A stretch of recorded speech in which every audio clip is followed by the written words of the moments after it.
Well, is Tulsi Gabbard, Donald Trump's pick to be the head of national intelligence, a Russian asset? The fact that I even have to start this hot take this way tells you that she should not be nominated to have all of our secrets and be our spy master. Let's look into Tulsi Gabbard and why she should be disqualified from holding high office, let alone one at the very top of our top secret national security. I'm Michael Popok. You're on the MeidasTouch Network and on Legal AF. Let's take a close look at Tulsi Gabbard. People are asking these serious questions because of her own statements and comments and conduct in the past. It's not, we didn't just randomly wake up one morning and say, let's accuse a former Democrat, now Republican MAGA supporting Donald Trump of being a Russian asset. Where would we come up with that? Oh, I don't know. Maybe it's because she went on Russian television a number of times. And when she was done on Russian television, she started pushing Putin and Kremlin's talking points to justify their invasion of Ukraine. The false story, for instance, that there are biolabs funded by the U.S.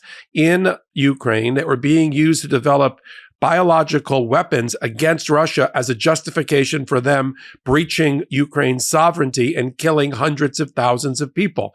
That is a page right out of the Kremlin. And all of a sudden, Tulsi Gabbard started selling that, which was a lie, is as a cover story for the Russians. Let's play a clip of 2 years ago, Tulsi Gabbard on Tucker Carlson. Let's roll the clip.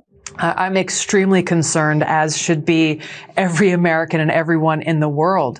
The seriousness of this situation really can't be overstated. First of all, she didn't say no when she was asked by Marco Rubio about there being biological or chemical weapons in Ukraine. So if there were or are, obviously that would be a violation of the Biological Weapons Convention. Number two, they're categorically been trying to hide this, as you've laid out very, very well. And then once they were found out, rather than saying, hey, you know what, this is a critical emergency, it's a crisis, we have these pathogens in the midst of a war zone, not just in one location, but between 20 and 30 labs in Ukraine. This is a global crisis. We're going to take action immediately. This is how a responsible leader would react given the crisis of this moment. But instead, what did they do? Her response to Senator Rubio was immediately start pointing fingers. We're going to preemptively start the blame game should anything happen to these pathogens and who knows what is going on in these labs. Before anything bad happens, just say, you know what, it's the bad guys. It's the bad guys who are responsible for this. It is the height of irresponsibility. Their response to this, the fact that they're covering it up, the fact that they aren't doing really what needs to be done.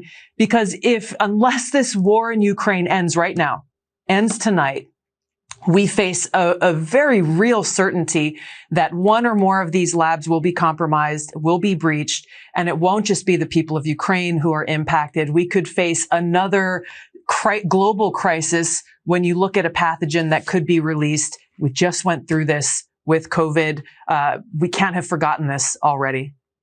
And once again, agencies in the U.S. government, without our knowledge, are secretly funding research that, imperils the world, and no one is ever punished for it. That's Putin propaganda 101. We already know that Russian television infiltrated American electorate and the American media, right-wing media, by paying $10 million to a organization down in Tennessee that has a lot of right-wing podcasters. All of a sudden, they started spouting after $10 million was received all sorts of Russian propaganda, and so did Tulsi Gabbard. In fact, there's other reporting that Putin set up in this country through a Russian foreign agent, a woman who went by the name in America of Elena Brunson, running the Russia Institute in New York, which was a front for Putin in order to try to use disinformation and misinformation campaigns to influence American voters. Elena Brunson made one donation during the election cycle a few years ago, and guess who it went to? Tulsi Gabbard. It's gotten so bad that even Russian television, state-owned television, which is run by Putin, everything approved by Putin, particularly a channel or an entity known as RIA Novosti, its on-air commentators were laughing and speculating recently that she must be a Russian asset. She's a, quote, superwoman. This is them commenting on the person Donald Trump has picked to be our director of national intelligence, to which the CIA director reports. Okay? There's commenting and laughing on television and speculating that she is a Russian asset, that the Ukrainians certainly believe that. Look, the Ukrainian government believes that Tulsi Gabbard is compromised and is working for Russia's security services. Point blank. So how will she ever get through a confirmation process? Well, of course, Donald Trump doesn't want her to get through a confirmation process. He wants to skip the confirmation process. He wants to skip the FBI vetting background check. He wants to just hand her, bestow upon her top secret security clearance, use some sort of recess appointment trick technique to get the Senate to lay down for him and go away for 10 days or more on a gone fishing holiday to allow for the recess appointment of somebody as obscenely unqualified, somebody who will compromise our national security at the top of the national security food chain. It's so bad that Debbie Wasserman Schultz, one of the leaders of the Democrats, actually said out loud during an interview that she believes that Tulsi Gabbard is a Russian asset or agent. Let's roll that clip. This is an extremely important appointment. I mean, you wouldn't trust Matt Gaetz. Most parents wouldn't trust Matt Gaetz with their teenager, never mind with our entire system of justice. So, I mean, for the president to nominate him to be in charge of our entire system of justice is really dangerous, and I just want to underscore that. All the time to get your perspective, of course, out there. I want to ask you about former Hawaii Democratic Congresswoman Tulsi Gabbard to be Director of National Intelligence. You have a history with the former Congresswoman. What do you think of her being tapped to be Director of National Intelligence?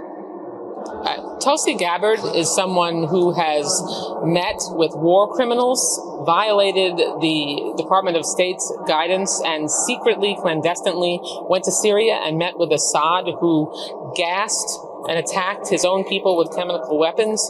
She's considered to be essentially, by most assessments, a Russian asset, and would be the most. Is that how you consider her? Is that what you consider her?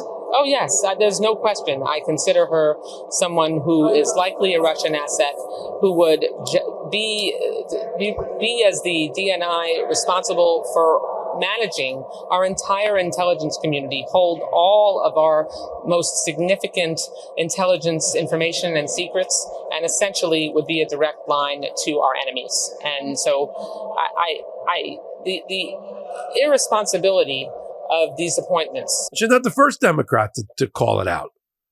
Hillary Clinton 2 years ago put Tulsi Gabbard on her back foot, saying that she believed, based on everything that she had heard and read, that she is a Russian agent. I mean, the only thing that Tulsi Gabbard spouts is the talking points of Kremlin and bad people. When she's not also get this, meeting with Assad of Syria, a sworn enemy of the American people, one who used chemical weapons against his own people, one that committed genocide against his own people. And what did she say? She acted like she just visited Disney World and got a turkey leg. She came back from a visit and said, he's not an enemy of the Americans. He has no interest in attacking America. What about the human rights violations? Talk about sane washing. This episode of Legal AF is brought to you by Wild Grain. This holiday, treat yourself and your loved ones to fresh baked deliciousness. Wild Grain's new fall and winter pastries are here. But don't wait, because once they sell out, they'll be gone for the year. If you're not familiar with Wild Grain, it's the first baked from frozen subscription box for artisanal breads, pastries, and pastas. Wild Grain's boxes are fully customizable to your taste and dietary restrictions. In addition to their classic variety box, they recently launched a new gluten-free box and a plant-based box that is 100% vegan. Best of all, they take the hassle out of baking, since all items bake from frozen in 25 minutes or less with no mess or cleanup. Listen, my family and I fell in love with the New England apple cider donuts and artisanal Bavarian pretzels. Perfectly homey for the fall and football season, and with natural ingredients to boot.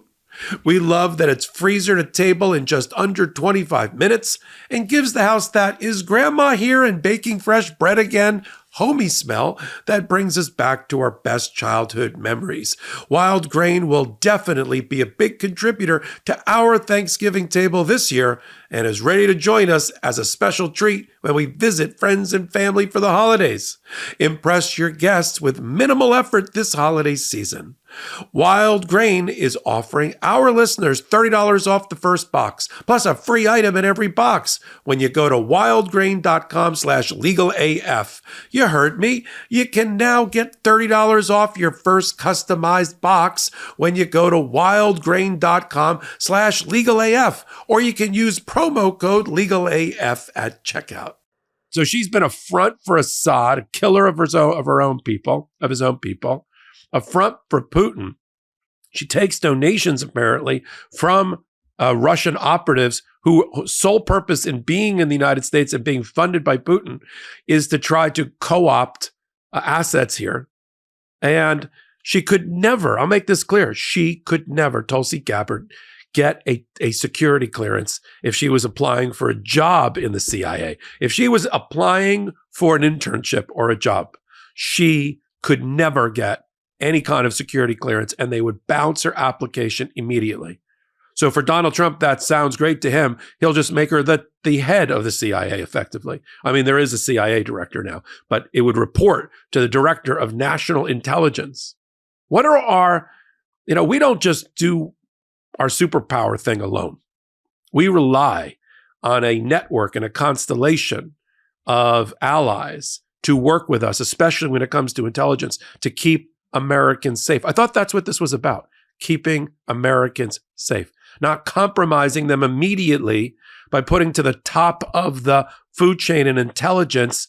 A incompetent is giving her too much credit. A compromised, ethically challenged, potential Russian asset at the top. What does that say to our allies? How are we ever going to continue to operate our network and constellation of intelligence gathering operations with our allies, with Tulsi Gabbard at the top? They'll never share information with us. They'll always be like, well, we can't tell the Americans this because, well, Tulsi. Do we want our allies holding back and stammering and stuttering at the moment we need protection? What about, I talked at length about the Five Eyes Alliance, which is the US, UK, Australia, New Zealand, and Canada.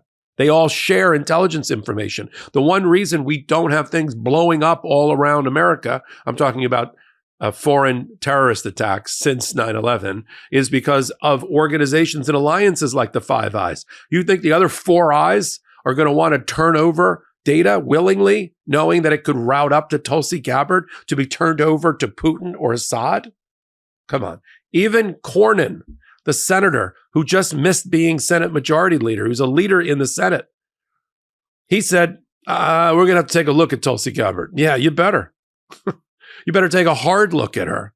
That's where advice and consent is the last remaining firewall in our checks and balance to stop a crazed, out of control, power-thirsty president who's incoming from appointing people who should be closer to being in jail on the spectrum than heading our national intelligence. It's done. It's left to the Senate. Especially when you have this dangerous combination. Department of Defense is going to be headed by a white Christian, far-right Christian nationalist who believes that the apocalypse is a good thing. And it's the only, and reestablishment of Jerusalem and Israel in its place on earth in the Bible is a good thing, through war. That's our new Department of Defense head. The guy, so Hegseth, who's not bright enough to even get on the weekday edition of Fox and Friends. He was relegated to the Saturday edition of Fox and Friends. And because he's a pretty boy, he gets to host the New Year's Eve ball drop along with Anderson Cooper up on the platform. That's our new Director of Defense, Department of Defense Secretary. He's going to be working with Tulsi Gabbard to keep us safe with the Commander-in-Chief, Donald Trump. I thought they were running on a platform to stop World War III, not cause it. I must have missed that in the campaign literature and at the rallies. Tulsi Gabbard is a danger to the American way of life and to our security. She can't get anywhere near the White House. The talking points that she is known for, particularly about Russia alone, is a lie. About the Ukraine and Russia alone is a lie. The biological weapons labs being run by American dollars, and that was the proper justification for Russia to attack. That alone, for me, disqualifies her. The fact that she's making the justification for Russia to ignore sovereignty and take over a neighboring country, that alone, for me, is enough to get rid of her. So we're going to continue to follow Tulsi Gabbard. Who's right and who's wrong? This is black and white. This is binary. She either is a compromised Russian asset or she is not. And if the Democrats are right, Clinton and Wasserman Schultz and all, this has to be front and center in Tulsi Gabbard's confirmation hearing. And the senators who are slowly peeling away, the Republican ones, from the majority on these outlandish rogues gallery of nominees, got to do their job. They got to do their job. Recess appointment, they need to work night and day to make sure these people are not confirmed. We'll follow it on MeidasTouch Network and on Legal AF, our podcast on Wednesdays and Saturdays on the MeidasTouch Network, 8 p.m. Eastern Time, and then on audio podcast platforms of your choice. Come on over to our new channel, Legal AF, the YouTube channel at Legal AF MTN, for all of our law and politics commentary and analysis. Till my next reporting, I'm Michael Popok. In collaboration with the MeidasTouch Network, we just launched the Legal AF YouTube channel. Help us build this pro-democracy channel where I'll be curating the top stories, the intersection of law and politics. Go to YouTube now and free subscribe at Legal AF MTN. That's at Legal AF MTN.